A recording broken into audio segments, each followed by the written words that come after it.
Hello dear student, welcome to Q Physics Academy. UPSC combined Jio scientist prelims के lectures हम लोगों ने start किया जियोफिजिकल प्रोस्पेक्टिंग इस टॉपिक को लेके, उसका हम लोग लेक्चर नंबर 2 में आ गया। ठीक है, जो स्टूडेंट अभी तक लेक्चर नंबर 1 उसका लेक्चर्स अभी तक नहीं देखा, प्लीज आप लोग चैनल का प्लेलिस्ट में जाइए और इस लेक्चर्स को आराम से फॉलो कीजिए, देखिए। अगर कुछ डाउट है आप कमेंट कीजिए, उससे रिलेटेड आप वीडियो आपको जरूर मिलेगा। ठीक है, ज्यादा कॉन्सेप्ट के ज्यादा कमेंट के रिस्पेक्ट में वीडियो आने वाला है। जैसे मतलब मान लीजिए एक बहुत सारा स्टूडेंट ने बहुत सारा उस लोगों का प्रॉब्लम्स है, उस प्रॉब्लम्स के रिलेटेड कमेंट किया, तो मैंने इसको देखूंगा अच्छे से, जो कमेंट मुझे लगा इसको देना चाहिए, इससे रिलेटेड वीडियो देना चाहिए, तो उसको मैं वीडियो जरूर दूंगा। ठीक है, बट हर एक का कमेंट मैं पढ़ूंगा जरूर। ठीक है, और एक बात देखिए, जो पीडीएफ से मैं पढ़ा रहा हूँ, बेसिकली इस पीडीएफ को आप पाने के लिए आप मेरा जो टेलीग्राम चैनल है इस वीडियो के डिस्क्रिप्शन बॉक्स में है। ठीक है, इस वीडियो का डिस्क्रिप्शन बॉक्स में उस वीडियो से जाके आप उस टेलीग्राम चैनल के साथ आप जुड़ जाइए। ठीक है, और इस वीडियो का पीडीएफ भी मिल जाएगा आपको, और इससे रिलेटेड जो असाइनमेंट वगैरह है वो तो हम लोग इस वीडियो में डिस्कस तो करेंगे, बाद के बाद आपको उसका पीडीएफ भी उस टेलीग्राम चैनल में मिल जाएगा। ठीक है, तो चलिए बात करते हैं इसका जो लेक्चर्स है, इस लेक्चर्स के बारे में। हम लोग बात करने वाले कुछ important methods, various methods in geophysical data processing. ठीक है, जियोफिजिकल डाटा को प्रोसेसिंग करने के लिए कुछ इंपॉर्टेंट मेथड्स है जिसको करना बहुत इंपॉर्टेंट है, तब जाके हर एक डाटा को आप अच्छे से एनालाइज कर पाओगे, और तब जाके आप जियोफिजिकल डाटा, जो जितना सारा जियोफिजिकल डाटा मिलेगा सारे एनालाइज करके आपको अच्छा रिजल्ट मिलने वाले, एक कॉन्क्रीट रिजल्ट मिलने वाले। ठीक है, तो आपको जियोफिजिकल डाटा प्रोसेसिंग में आपके पास देखिए 3 टाइप का डाटा मेथड्स है। फर्स्ट जो है कन्वोल्यूशंस, सेकंड है डीकन्वोल्यूशंस, और थर्ड है correlations. All are important for prelims exams. इसमें से हर एक बार क्वेश्चन आपको पूछता है। आज हम लोग कन्वोल्यूशंस के बारे में बात करेंगे, कन्वोल्यूशंस को अच्छे से हम लोग डील करेंगे। ठीक है, कन्वोल्यूशंस मेथड को। तो फर्स्ट ऑफ ऑल आप देखिए ये जो कन्वोल्यूशन मेथड, एक कन्वोल्यूशन मेथड क्या है। ठीक है, कन्वोल्यूशन मेथड क्या है अच्छे से समझेंगे हम लोग। थोड़ा पहले बैकग्राउंड को समझ लेते हैं, इस मेथड का कुछ बैकग्राउंड वगैरह, इसको हम लोग अच्छे से डील करेंगे। फिर हम लोग जो एग्जाम ओरिएंटेड स्टडी है कन्वोल्यूशन से रिलेटेड, उसको भी हम लोग पढ़ेंगे। ठीक है, तो कन्वोल्यूशंस जो मेथड्स है, convolutions this is nothing but क्या है, देखिए convolutions is a mathematical operations, एक मैथमेटिकल ऑपरेशंस है defining the change of shape of wavefronts resulting from its passes through filters. मतलब आप लोगों ने एक इनपुट यूज किया, एक फिल्टर है, ठीक है, और आप एक इनपुट सिग्नल यहाँ पे यूज किया।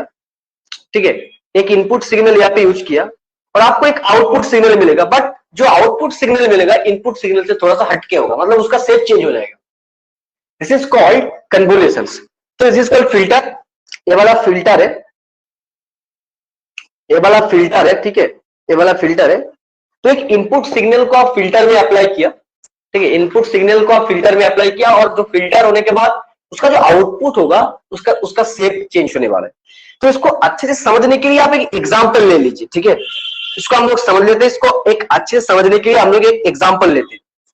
एग्जांपल देखिए क्या है, हम लोग क्या एग्जांपल लिया, एक simple example of consider a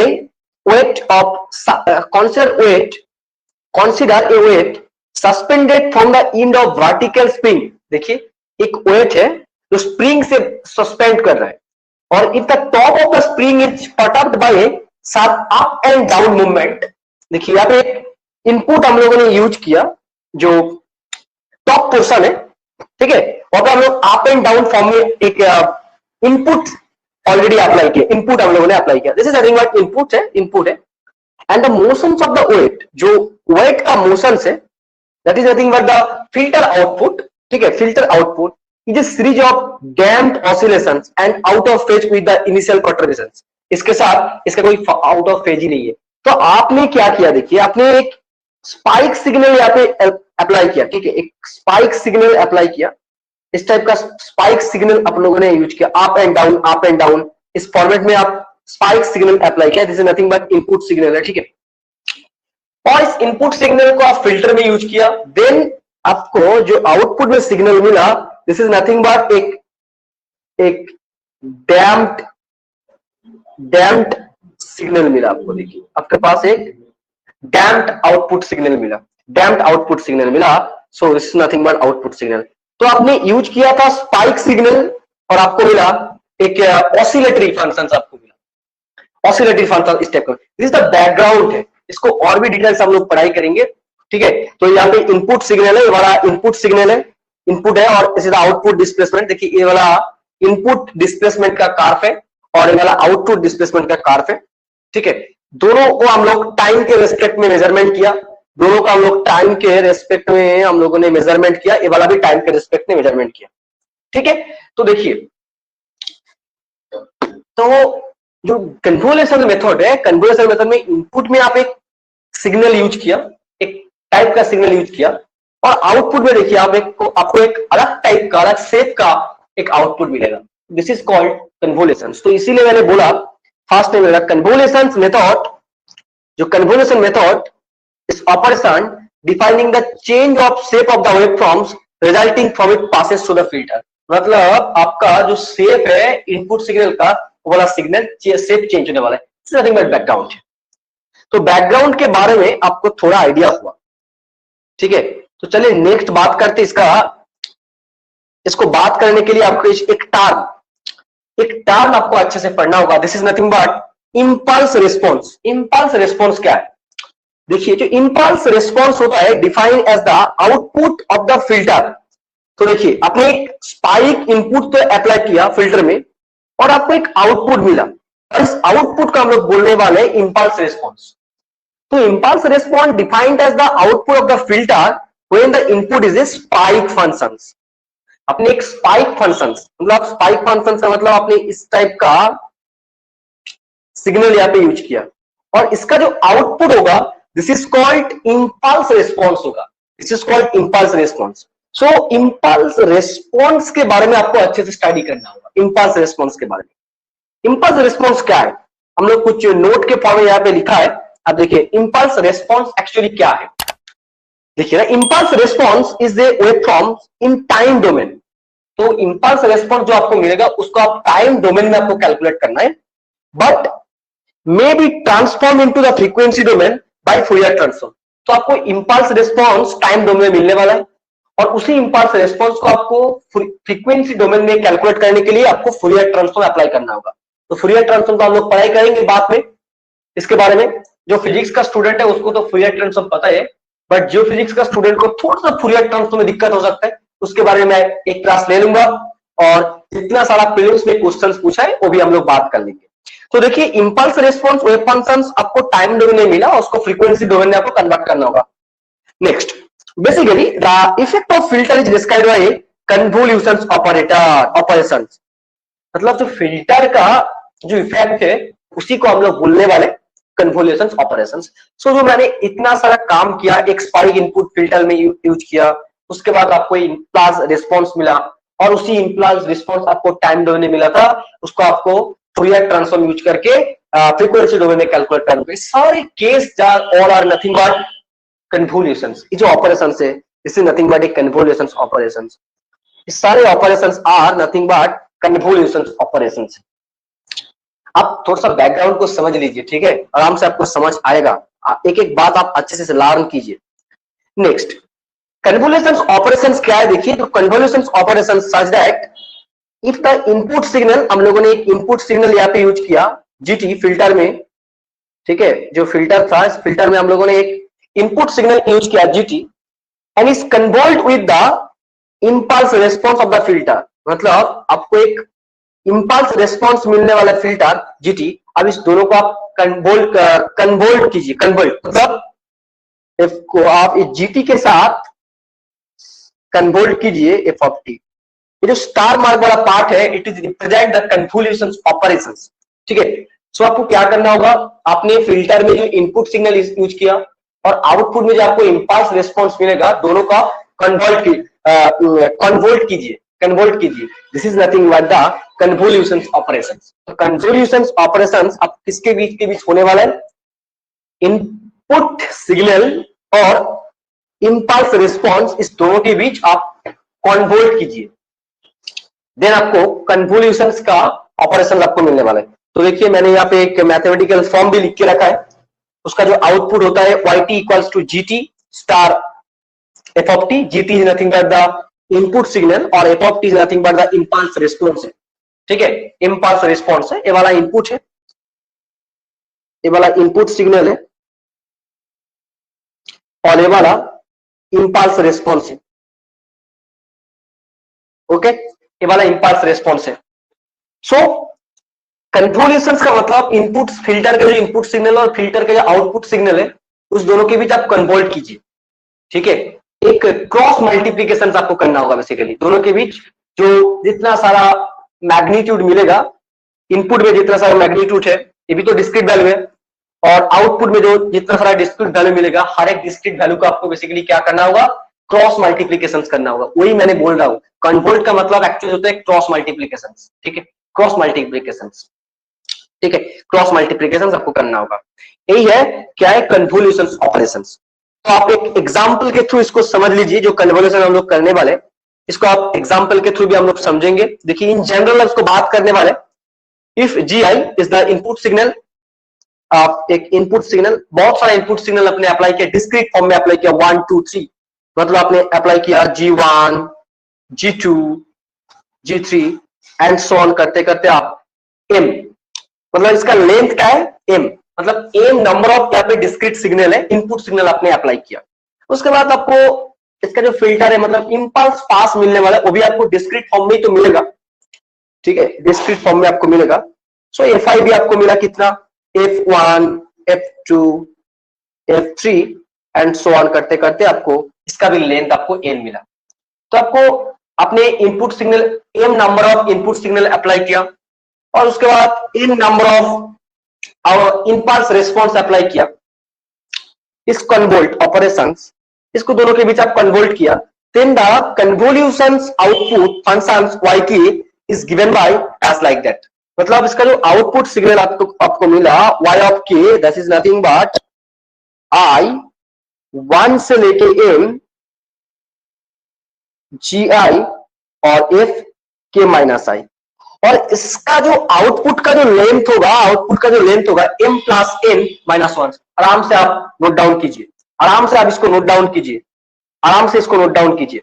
देखिए मैंने क्या बोला, मैंने बोला आपने एक इनपुट सिग्नल अप्लाई किया, उसका लेंथ क्या था, m था। आउटपुट सिग्नल आपको मिला जिसको आप कन्वर्ट किया इनपुट सिग्नल के साथ, उसका लेंथ क्या था, n था।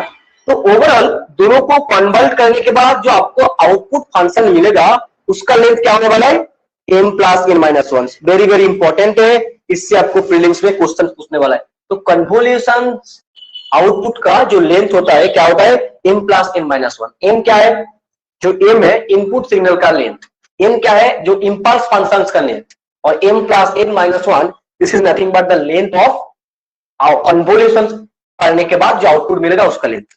ठीक है, तो इसको आप आराम से नोट डाउन करते चलिए, नोट डाउन करते चलिए, एक एक बात आपको आराम से नॉलेज आएगा।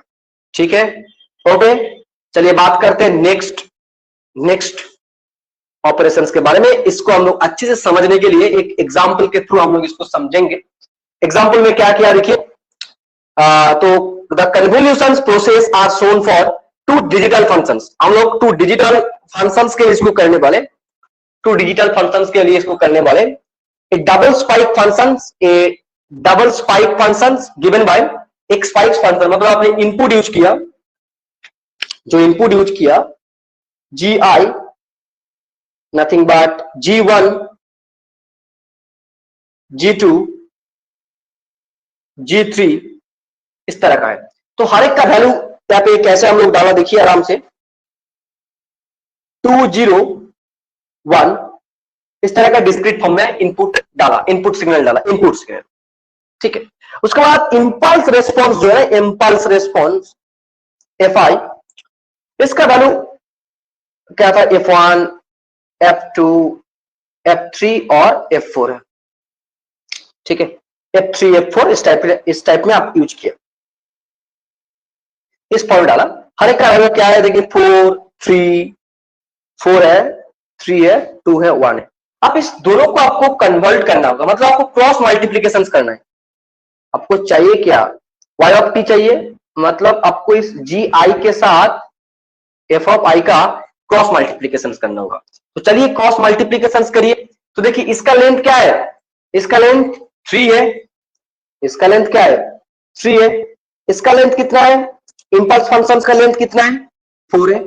तो आपको जो आउटपुट फंक्शन मिलेगा उसका लेंथ क्या होना चाहिए, 3 + 4 - 1, मतलब आपको 6 डाटा मिलने वाला है। आउटपुट में आपको क्या मिलेगा, 6 डाटा आपको मिलेगा, ठीक है। तो आपने इनपुट सिग्नल 3, उसका लेंथ 3 था, इंपल्स फंक्शन उसका लेंथ 4 था, और आउटपुट सिग्नल जो कन्वर्ट करने के बाद आपको मिलेगा उसका लेंथ आपको 6 मिलने वाला। तो चलिए देखते हैं 6 डाटा मिलता है कि नहीं। तो इस दोनों के बीच आप क्रॉस मल्टीप्लीकेशन कीजिए, दोनों के बीच आपको क्या करना होगा, क्रॉस मल्टीप्लीकेशन। यहाँ पे एक प्रोसेस है, तो इसको हम लोग अच्छे से समझ लेते हैं, इसको हम लोग अच्छे से समझ लेते हैं। तो आराम से देखिए, हर एक का वैल्यू आप आराम से ऑब्जर्व कीजिए, हर एक का वैल्यू आराम से ऑब्जर्व कीजिए। जो इनपुट सिग्नल था 201 था, और जो इंपल्स रेस्पॉन्स फंक्शन था जैसे नथिंग बट 4321 का था। तो अब इस दोनों के बीच आप कन्वोल्ट कीजिए, ठीक है, दोनों के बीच आपको कन्वोल्ट करना है। दोनों के बीच कन्वोल्ट करने के बाद आपको क्या रिजल्ट मिलेगा वही आपको देखना है। तो 4321 और एक था 201 था, ठीक है। इस दोनों के बीच आपको क्रॉस मल्टीप्लीकेशन ही करना है। तो क्रॉस मल्टीप्लीकेशन करने के बाद आपको क्या रिजल्ट मिलने वाला है, आराम से देखिए, 0 0 0 0 + 2 4, नहीं यहां पे नहीं, 2 4 6 8 ये होने वाला है। सो अल्टीमेट 2 1 2 5 8 6 8 ये मिलने वाला है, ठीक है। देखिए 868521 यहाँ पे आप आराम से ऑब्जर्व कीजिए, स्पेस में जो आउटपुट मिला था आपको 868521 ही मिला है, ठीक है, 868521 ही आपको मिलेगा।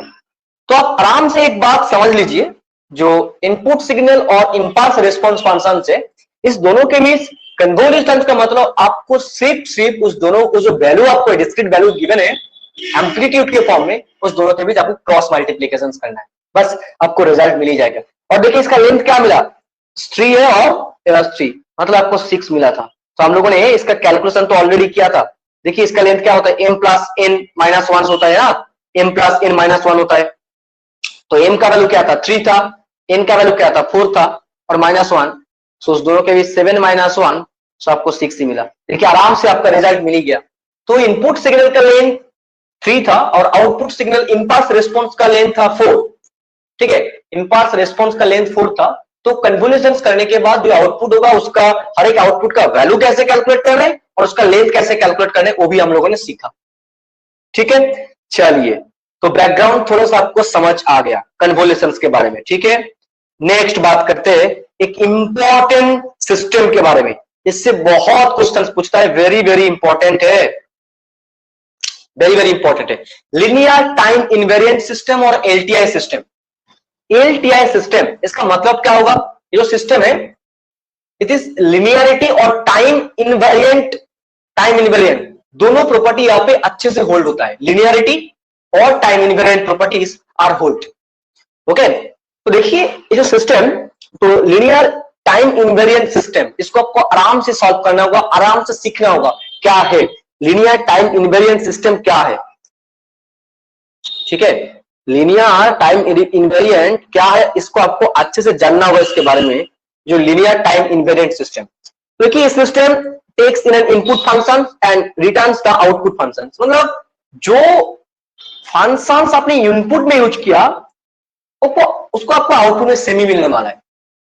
तो लीनियर टाइम इनवेरिएंट, तो इनपुट, सिस्टम और आउटपुट। तो देखिए जो आउटपुट आपको मिला था उसका लीनियर टाइम इनवेरिएंट करने के बाद t ऑफ xt मिला। तो यहाँ पे जो LTI system is special type of system, as the name suggest it must be both linearity and time invariant are defined below. मतलब जो सिस्टम है ना, ये जो सिस्टम, इस systems both are defined linearity and time invariant, both are linearity and time invariant property को define करता है। ठीक है, तो लिनियरिटी का मतलब क्या है, देखिए इसको हम लोग और भी डिटेल स्टडी करेंगे। लिनियरिटी का मतलब, अब देखिए लिनियरिटी का मतलब आपने एक स्केलिंग किया, फर्स्ट ऑफ ऑल आपको स्केलिंग किया, आपके पास एक सिग्नल है अल्फा एक्स ऑफ टी। ठीक है, इसके ऊपर आप लिनियरिटी अप्लाई करने के बाद आपको क्या मिलेगा, alpha T of x T, यही मिलने वाला है। ये वाला प्रॉपर्टी अच्छे से यहाँ पे होल्ड होगा। और क्या है, सुपरपोजिशन थ्योरी में सुपरपोजिशन का मतलब क्या होता है, आप लिनियर सिस्टम अप्लाई किया, लिनियर एलटीआई सिस्टम अप्लाई किया एक सिग्नल के ऊपर, इनपुट सिग्नल के ऊपर। सिग्नल क्या था, x1t प्लस x2t। इसके बाद अप्लाई करने के बाद ये वाला प्रॉपर्टीज क्या होगा, tx1t प्लस tx2t। तो सुपरपोजिशन प्रॉपर्टीज को होल्ड करता है बेसिकली। और क्या है, time invariant. Time invariant next आपको दिखाना है, टाइम इनवेरिएंट।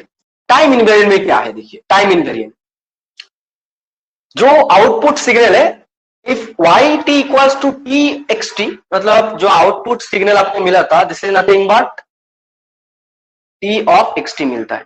ठीक है, टाइम इनवेरिएंट मतलब आप इनपुट में अगर टाइम को आपके फोल्ड किया, टाइम को आपको फोल्ड किया, देखिए आप इनपुट में टाइम को फोल्ड किया, x यूनिट टाइम को फोल्ड किया, ठीक है, बैक किया, पीछे लेके आया, तो आप एक सिस्टम है, इसमें आपने जो इनपुट सिग्नल अप्लाई किया, टाइम को थोड़ा सा फोल्ड करके अप्लाई किया, तो आपको आउटपुट में जो सिग्नल मिलेगा वो भी आपको फोल्ड होके मिलने वाला है। तो आपको आउटपुट में क्या मिलेगा, tx t माइनस s। तो आउटपुट में भी थोड़ा सा आपको फोल्ड के फॉर्म में आंसर मिलेगा, t minus s that is equals to t x t minus s। s basically unit है, कितना यूनिट हम लोगों ने फोल्ड किया टाइम को, वही बात है, वही बात है। ठीक है, तो टाइम इनवेरिएंट प्रॉपर्टी यही होता है। सो जो एलटीआई सिस्टम है, लिनियर प्रॉपर्टी और टाइम इनवेरिएंट प्रॉपर्टी बोथ को डिफाइन करता है। इसीलिए हम लोग एलटीआई सिस्टम के बारे में, इसको हम लोग बोलने वाले लिनियर टाइम इनवेरिएंट सिस्टम। एक सिस्टम जो लिनियर प्रॉपर्टी और टाइम इनवेरिएंट प्रॉपर्टी को अच्छे से डिफाइन करता है। ठीक है, तो इस टाइम इनवेरिएंट सिस्टम के कुछ प्रॉपर्टीज वगैरह है, इसके बारे में आपको पढ़ना होगा। कुछ प्रॉपर्टीज है, important properties of LTI system. क्या क्या प्रॉपर्टीज है, आपको अच्छे से इसके बारे में स्टडी करना होगा। Properties of LTI system, LTI system का प्रॉपर्टीज क्या है, इससे रिलेटेड कुछ प्रॉपर्टीज वगैरह है। फर्स्ट जो प्रॉपर्टीज है, ठीक है, फर्स्ट जो प्रॉपर्टीज है इसका, this is nothing but commutative properties. First जो प्रॉपर्टीज है इसका क्या है, कम्यूटेटिव प्रॉपर्टीज है। कम्यूटेटिव प्रॉपर्टीज बहुत इंपॉर्टेंट है। कम्यूटेटिव प्रॉपर्टीज मतलब commutative the convolutions in continuous time, commutative operations यहाँ पे इन्वॉल्व है। देखिए कन्वोल्यूशन हम लोगों ने किया, आपने xt जो इनपुट सिग्नल था, h of t this is nothing but impulse response, इस दोनों को आप कन्वोल्यूट किया, जो रिजल्ट आपको मिलेगा उसके बाद आप इसको थोड़ा सा कम्यूट कर दीजिए, मतलब इंपल्स रिस्पॉन्स उसके बाद इनपुट सिग्नल, दोनों को कन्वोल्ट कीजिए, आपको सेमी रिजल्ट आपको मिलने वाला है। तो देखिए x ऑफ t और h ऑफ t दोनों को कन्वर्ट करने के बाद आपको रिजल्ट क्या मिला, minus infinity two plus infinity x of tau h t minus tau. Tau is nothing but the जितना टाइम हम लोगों ने फोल्ड किया वही बात है। और बात देखिए h t और x ऑफ t, इसको करने के बाद आपको मिलेगा h t minus x t minus tau, इसका रिप्रेजेंटेशन यही है। तो LTI systems are always follow the commutative properties. ठीक है, जो एलटीआई सिस्टम है it's always follow the commutative properties, इसको फॉलो करता है। So therefore according to the commutative properties of an LTI system, the output of a LTI system with input xt and unit impulse response ht is same as the output of LTI system with input ht and impulse response xt। आराम से देखिए, आराम से देखिए, यहाँ पे commutative property को hold करने के लिए मैंने क्या किया, ये जो इंपल्स रिस्पॉन्स है ht, ठीक है, इंपल्स रिस्पॉन्स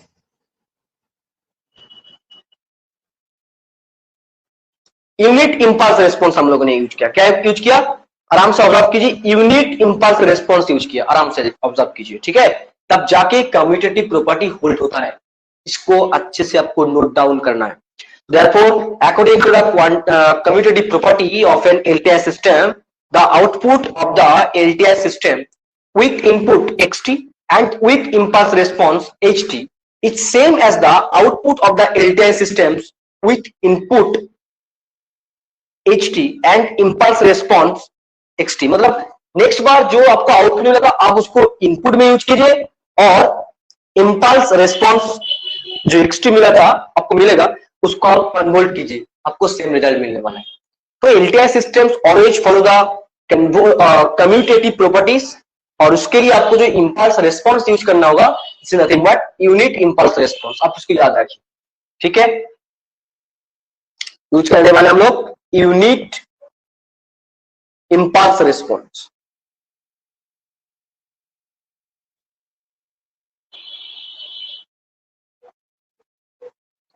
ओके, यूज करने वाला हम लोग यूनिट इंपल्स रिस्पॉन्स यूज करने वाले।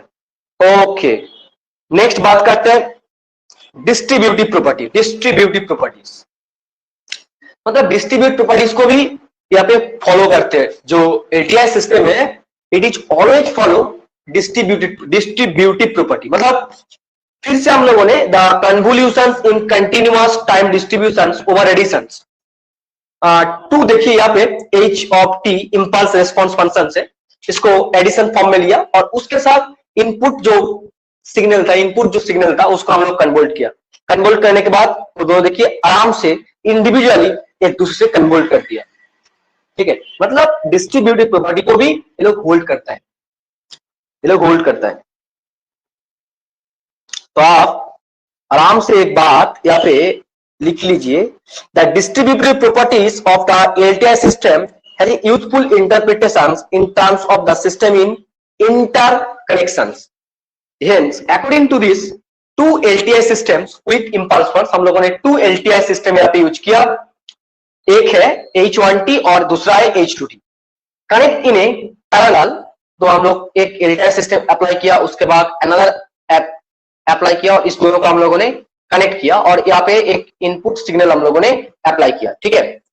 Parallel parallel and can be replaced by a signal system, single system and with impulse response. जो इंपल्स रेस्पॉन्स आपको मिलेगा, ठीक है, इस दोनों के बीच जो इंपल्स रेस्पॉन्स आपको मिलेगा this is nothing but h1t plus h2t, इसके फॉर्म में आपको मिलने वाला है। अब इस दोनों के बीच आप कन्वर्ट कीजिए, ठीक है, इस दोनों के बीच आप कन्वर्ट कीजिए x of t convolutions of h1t plus h2t, आपको क्या रिजल्ट मिलेगा, xt convolved with h1t plus input signal convolved with h2t। तो इंडिविजुअली एक एक के साथ कन्वर्ट किया, इसीलिए मैंने बोला डिस्ट्रीब्यूटिव प्रॉपर्टी को होल्ड करता है एलटीआई सिस्टम्स, ठीक है। तो it is always follow the distributive properties also. So first properties क्या था, जो फर्स्ट प्रॉपर्टीज था कम्यूटेटिव प्रॉपर्टी को होल्ड किया, आराम से कम्यूटेटिव प्रॉपर्टीज को यहाँ पे फॉलो किया। नेक्स्ट हम लोगों ने देखा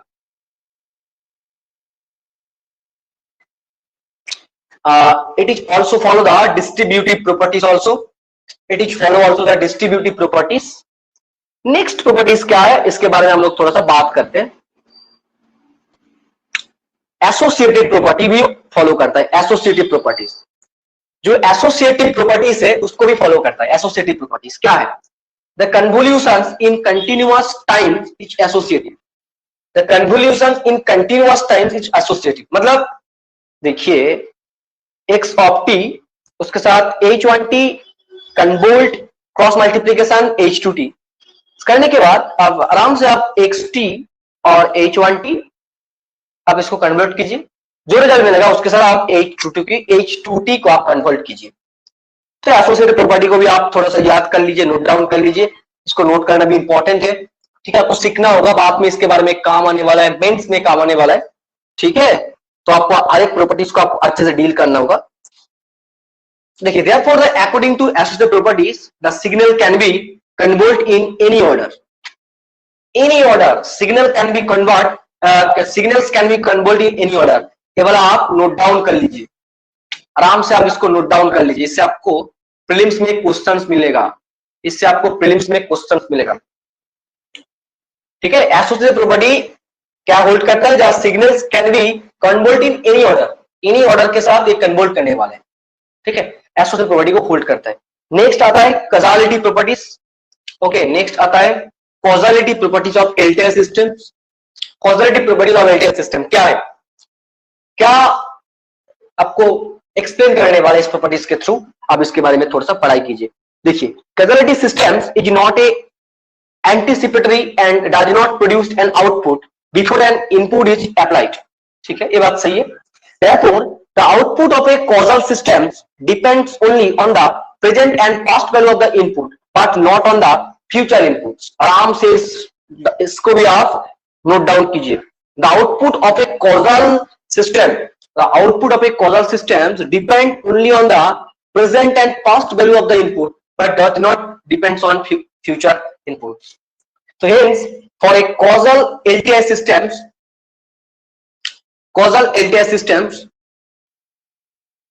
अब कुछ मैथमेटिकल कैलकुलेशन है, इसको पढ़ने का जरूरत नहीं है, मेंस के लिए, प्रीलिम्स के लिए इतना इंपॉर्टेंट नहीं है। तो आप एक बात समझ लीजिए, जो एलटीआई सिस्टम है वो ऑरेंज कॉजलिटी प्रॉपर्टीज को भी फॉलो करता है। तो हम लोगों ने देखिए जो एलटीआई सिस्टम के बारे में बात किया, ठीक है, ये जो एलटीआई सिस्टम के बारे में बात किया, it is follow commutative properties. ठीक है, कम्यूटेटिव प्रॉपर्टीज और उसके बाद एसोसिएटिव प्रॉपर्टीज,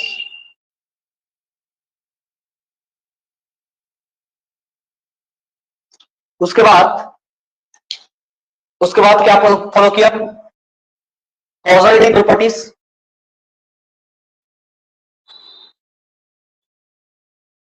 और क्या फॉलो किया? Distributive properties. तो इसको हर एक को इन्हें फॉलो किया। ठीक है, फॉलो करता है। जो एलटीआई सिस्टम है commutative properties, associative properties, distributive properties और कॉजलिटी प्रॉपर्टीज को फॉलो करता है। इसको आपको याद रखना होगा, इससे आपको क्वेश्चन मिलेगा, मिल गया, ऑलरेडी मिला, एक क्वेश्चन जैसे पूछा भी था। ठीक है, चलिए बात करते हैं जो क्वेश्चन पूछा था यूपीएससी कंबाइंड जियोसाइंटिस्ट का एग्जाम में। ठीक है, इसके ऊपर हम लोग बात करते हैं जो क्वेश्चंस एक्चुअली पूछा था।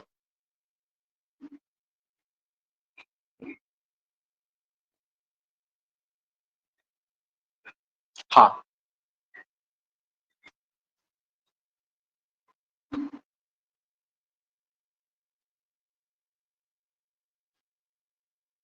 अच्छा इसमें नहीं है, साथ में आपको असाइनमेंट मिल जाएगा, डोंट वरी। ओके, असाइनमेंट आपको मिल जाएगा, इसमें नहीं है। मैंने इसको टाइप करने में शायद भूल गया, इसमें क्वेश्चन था इस टाइप का ही। तो नेक्स्ट जो असाइनमेंट आपको मिलेगा, असाइनमेंट का जो सोल्यूशन होगा उसमें हम लोग इसके बारे में बात कर देंगे। ठीक है, एक इंपॉर्टेंट कॉन्सेप्ट के बारे में हम लोग बात करने वाले, अभी क्या देखिए, जो कन्वोल्यूशंस ऑपरेशंस, ठीक है, जो कन्वोल्यूशंस ऑपरेशन से describe the output of a linear invariant system. मतलब जो linear invariant systems LTI system है, आपको उसको याद रखना होगा। ठीक है, जो एलटीआई सिस्टम का जो आउटपुट है, it is nothing but the convolutions operations. मतलब कन्वोल्यूशन ऑपरेशंस के बाद जो आउटपुट मिलता है वही है basically linear time invariant system का आउटपुट। ठीक है, लीनियर टाइम इनवेरिएंट का आउटपुट। इसका हम लोगों ने एक्सप्लेनेशन भी यहाँ पे लिखा, अब एक बार आराम से पढ़ाई कीजिए। देखिए आराम से इसको एक बार आप पढ़ाई कीजिए मेरे साथ, इसको जस्ट आपको देखना है और कुछ नहीं। ठीक है, फर्स्ट क्या किया, we all know the linear time invariant system had two important properties as the linearity and shift invariant time shift invariance is already known. Suppose the output of the LTI systems or two inputs are known.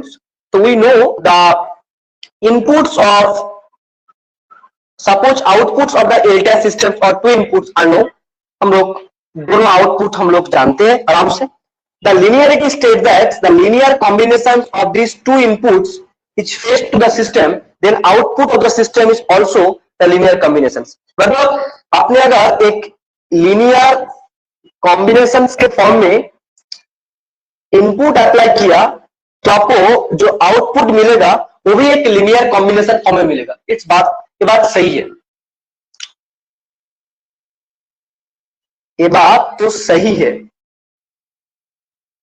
Next देखिए, इस linearity और time invariant property को basically actually यहाँ पे explain किया थोड़ा एक बार।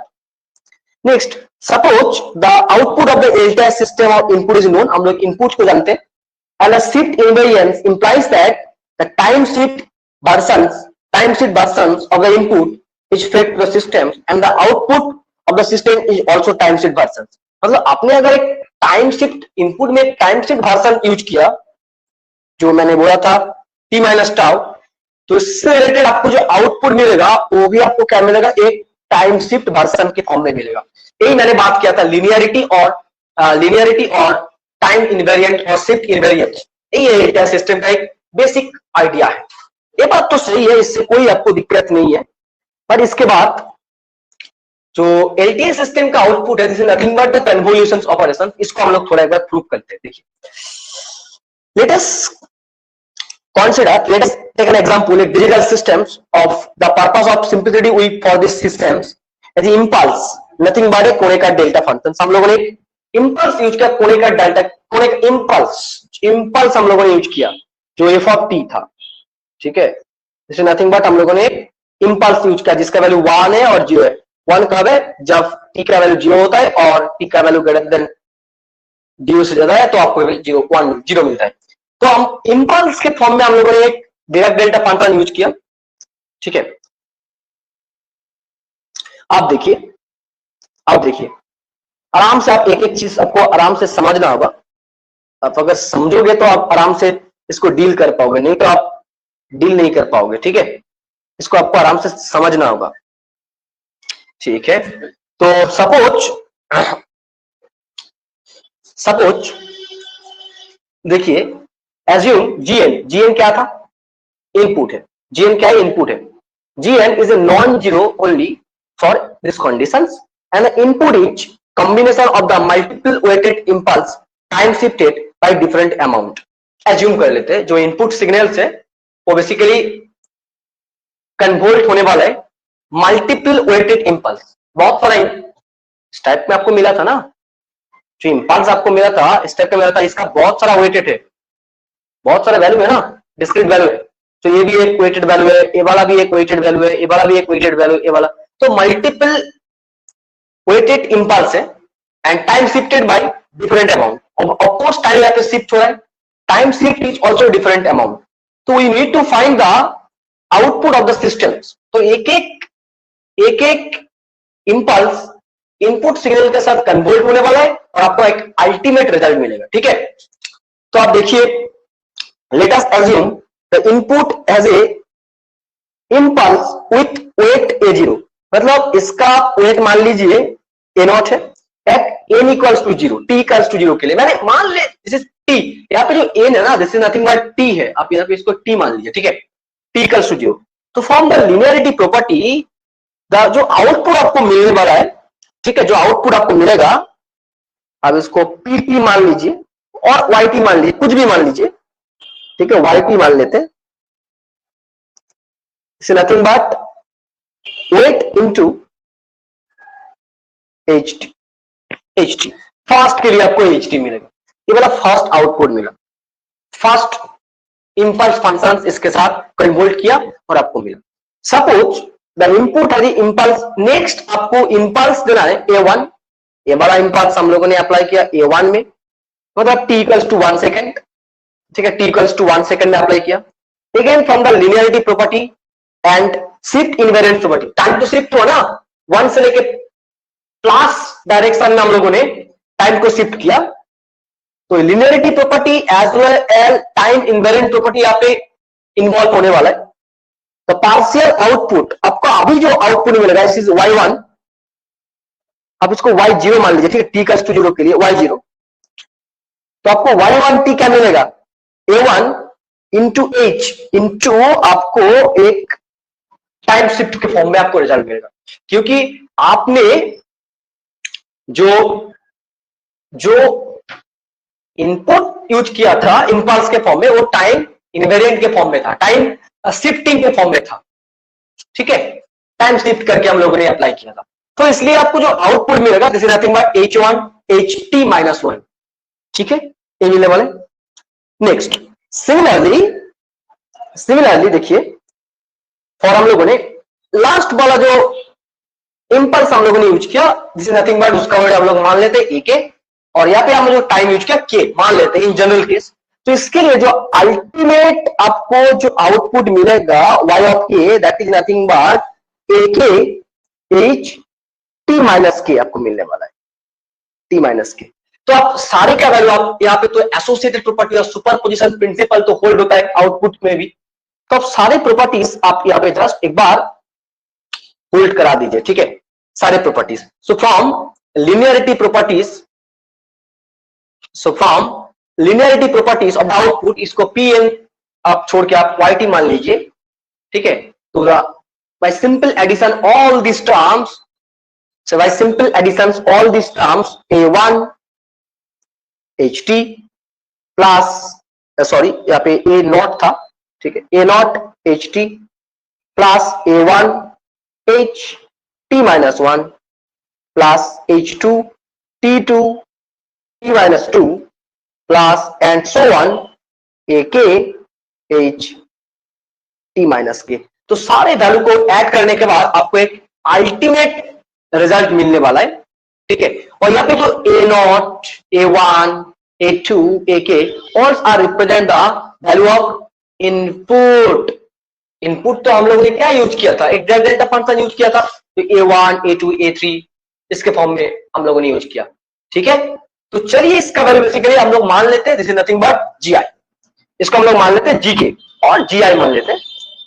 तो इसका जो रिजल्ट होगा इनपुट GK मान लेते, ठीक है, GK और h t माइनस k का वैल्यू आपको 0 से लेके इंफिनिटी तक अप्लाई करना है, 0 से लेके इंफिनिटी तक आपको अप्लाई करना है। तो अभी जो आपको आउटपुट मिला this is nothing but the output of convolution operations, है ना।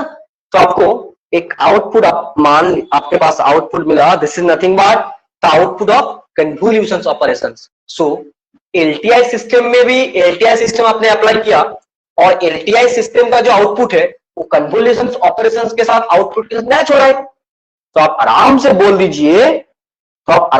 दीजिए, जो convolution operations describe the output of a linear time invariant system. जो लीनियर टाइम इनवेरिएंट सिस्टम है उसका आउटपुट को एक्सप्लेन करता है और डिस्क्राइब करता है। सो इससे बहुत बड़ा इंपॉर्टेंट क्वेश्चन है, इससे एक बार क्वेश्चन भी पूछा है। चलिए बात करते हैं उसका जो क्वेश्चन पूछा था उस क्वेश्चन के ऊपर हम लोग बात करते हैं, ठीक है। देखिए इसको आप थोड़ा सा छोटा कर लीजिए, क्या क्वेश्चन था। और क्वेश्चन देखिए 2023 में यूपीएससी का एग्जाम में पूछा था, ठीक है, यूपीएससी के एग्जाम में पूछा था। Consider the following system regarding the convolution operations, the effect of a filter is mathematically described the effect of a filter is mathematically described the convolution operation। ये वाला तो सही है ना, ऑलरेडी तो हम लोग ने बात की इसके बारे में, convolution basically effect of the filter के बारे में बात करते हैं। The convolution operation does not convert the input signal as impulse, ये वाला नहीं है, of course convert होता है इसमें। 3 में देखिए the convolution operations converts the input signal and impulse response, ये वाला भी सही है। और लास्ट वाला में क्या देखिए, जो convolution operation describe the output of a linear time unit system, ये वाला भी सही है। तो यहाँ पे बोला which of the statements given below are correct, यहाँ पे 1, 3 और 4 आर ऑलवेज करेक्ट। इसका ऑप्शंस क्या है देखिए, देख लेते हैं एक बार। इसका ऑप्शंस क्या है, 1, 3 एंड 4, तो ऑप्शन इसका डी करेक्ट होगा, इसका ऑप्शन डी करेक्ट होगा। तो इस टाइप का क्वेश्चन आपको पूछ सकता है, ठीक है। ये वाला क्वेश्चन यूपीएससी का जो जीएसआई का एग्जाम था 2023 में पूछा था। तो इस टाइप का क्वेश्चन आपको मिलेगा। बहुत सारा क्वेश्चन है, वो हम लोग डिस्कस कर लेंगे नेक्स्ट में। एक बार थोड़ा सा पढ़ाई को कर लेते थे, सिलेबस को हम लोग अच्छे से डील कर लेते दीजिए। नेक्स्ट और एक बात आराम से, आपके पास एक नोट है, क्या नोट है देखिए, the convolutions of two functions in time domain. तो किया हम लोगों ने, the effect in frequency domain में आपको कैलकुलेट करना है। देखिए convolutions of two functions in time domain, तो आपको टाइम डोमेन में कन्वोल्यूशंस करना है। तो आपको जस्ट क्या करना है, जीटी और एफ ऑफ टी के बीच आप मल्टीप्लीकेशन कर दीजिए, कन्वर्ट कर लीजिए। बट आपको अगर फ्रीक्वेंसी डोमेन में कैलकुलेट करना है तो आपको मल्टीप्लाई करना होगा amplitude spectra as well as phase spectra, दोनों के बीच आपको मल्टीप्लाई करना होगा। तो आप एम्पलीट्यूड स्पेक्ट्रा और फेज स्पेक्ट्रा को आप मल्टीप्लाई कीजिए, तब जाके आपको फ्रीक्वेंसी डोमेन में कन्वोल्यूशन मिलने वाला है। तो आपको टाइम डोमेन में अगर कन्वोल्यूट करना है, आप जस्ट फंक्शंस को, time related functions, input functions और इंपल्स फंक्शंस को कन्वर्ट कर दीजिए। बट अगर आपको फ्रीक्वेंसी डोमेन में कन्वर्ट करना है तो आपको उसी सिग्नल का एम्पलीट्यूड स्पेक्ट्रा और फेज स्पेक्ट्रा दोनों को आपको कन्वर्ट करना होगा, तब जाके आपको फ्रीक्वेंसी डोमेन में कन्वोल्यूशन मिलेगा। तो ये वाला क्वेश्चन भी इंपॉर्टेंट है, बहुत खास है, क्वेश्चन पूछा है इससे, ठीक है, बहुत खास है। नेक्स्ट आपके पास एक यूपीएससी रिलेटेड एक क्वेश्चन है, आप इस क्वेश्चन को पढ़ाई कीजिए। If two functions have a length 4 and n respectively and convert the output length, क्या होगा, बहुत ही खास है। यहाँ पे m का वैल्यू मान लीजिए 4 है, n का वैल्यू मान लीजिए 3 है, सो क्या होगा 4 + 3 - 1, सो आपको 6 मिलेगा। तो output, convert output as a length 6, तो आपका आंसर बी मिलने वाला है, ठीक है। तो यही था सारे कन्वोल्यूशन रिलेटेड कॉन्सेप्ट। तो हम लोगों ने आज का क्लास में कन्वोल्यूशन रिलेटेड कॉन्सेप्ट को डील किया, ठीक है। अगर आप किसी भी स्टूडेंट को इसका पीडीएफ चाहिए, आप प्लीज जो मेरा टेलीग्राम चैनल है उसमें जुड़ जाइए। आपको इसका लेक्चर्स खत्म होने के बाद, लेक्चर्स चैनल में अपलोड हो जाएगा, और अपलोड होने के बाद जो टेलीग्राम चैनल है उसमें इसका पीडीएफ भी सेंड हो जाएगा, ठीक है। तो लेक्चर्स और इसका पीडीएफ दोनों एक साथ सेट होने वाले हैं। आप लोग आराम से इसको समझ लीजिए और नोट्स को रिवाइज कर लीजिए, ठीक है। जो मैंने नोट प्रोवाइड किया एक कंक्रीट नोट्स होगा, एकदम एग्जाम ओरिएंटेड नोट्स होगा। एग्जाम का नीड क्या है, इस पर्पस से मैंने इस नोट्स को तैयार किया, ठीक है। तो आराम से आप इस लेक्चर्स को मजा लीजिए, आराम से इसको एक एक कॉन्सेप्ट को आप समझ लीजिए। नेक्स्ट क्लास में हम लोग बात करेंगे डीकन्वोल्यूशन और कोरिलेशंस के बारे में, उससे भी बहुत क्वेश्चंस पूछा है। तो आप आराम से एक एक ऑल्टरनेटिव डे में, आज का लेक्चर हुआ तो कल थोड़ा सा गैप होगा, मुझे लेक्चर्स तो तैयार करना है, ऐसा नहीं लेक्चर्स तैयार करके पढ़ाना, ऐसा तो पढ़ाना नहीं है। कुछ क्वेश्चंस वगैरह का भी डिमांड समझना होगा, क्वेश्चंस क्या पूछा है उस रिलेटेड आपको कॉन्क्रीट नोट्स तैयार करना होगा। तो कल मैंने नोट्स तैयार करूंगा और उसके बाद फिर से ऑल्टरनेटिव डे में आपको एक और एक लेक्चर मिलेगा। तो वो ऑल्टरनेटिव डे में आपको लेक्चर मिलते रहेगा, आप आराम से हर एक लेक्चर आप प्रीलिम्स के लिए तैयार करते चलिए, ठीक है। तो okay, thank you and please subscribe and share this video. जो स्टूडेंट इस एग्जाम के लिए प्रिपेयर कर रहे हैं उसको थोड़ा सा हेल्प हो जाए, यही मेरा इस लेक्चर्स का मेन मोटो है। तो आपको शेयर करना चाहिए, लाइक करना चाहिए, और जो स्टूडेंट अभी तक नया है आप चैनल को सब्सक्राइब भी कर लीजिए। Okay, thank you. आज का क्लास यहाँ पे खत्म होता है।